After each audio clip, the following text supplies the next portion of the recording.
สบายดี FC มาทุกคนเนาะวันนี้ก็อาจารย์สิมาบอกแนวทางหวยของวันจันทร์เนาะเลขลาววันที่23เดือน5เนาะ2022นี่ก็อาจารย์สิบอกอยู่ในสูตรของอาจารย์วันนี้เนาะก็มีอยู่0220เนาะจะเป็นเลขซื้อกลับเนาะแล้วก็03300660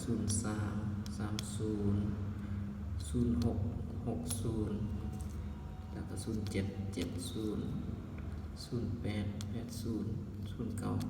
เนาะอันนี้อาจารย์สิบอกเป็นตัวย่อเนาะผู้ใดซื้อมันหนักก็ซื้อเนาะบ่ซื้อก็อาจารย์สิบอกเป็นตัวย่อเนาะสิว่าเขาทางห้วยเด็ดเลยเนาะอาจารย์สิบอกมันเป็น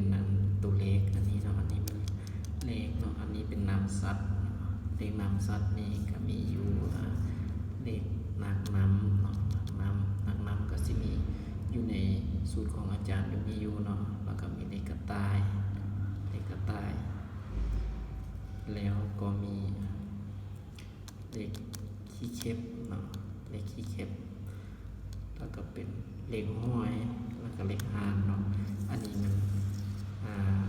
เลขนามสัตว์เนาะอันนี้เลขนามสัตว์เนาะอันนี้มันเป็นตัวเลขเนาะผู้ใดมักเป็นตัวเลขเอาตัวเลขเนาะผู้ใดมักเอาเป็นนามสัตว์ซื้อนามสัตว์เนาะอาจารย์สิเข้าในทางห้วยสดเด็ดของอาจารย์เนาะแล้วก็รับมือนี้เนาะรับมือนี้ก็มีอยู่อาจารย์สิเข้ามามันจะมีอยู่แต่ส่งตัวเลขเนาะมีแต่รับ3กับ4เนาะ3กับ4แล้วก็3 4 2 อันนี้เนาะแล้วก็เด็ดวันนี้ก็จะมีแต่เข็บอันเดียวนี่เนาะเข็บอันเดียวนี่ก็สีมีแต่เท่านี้เนาะวันนี้บ่มีอย่างไรเนาะก็มีอยู่แต่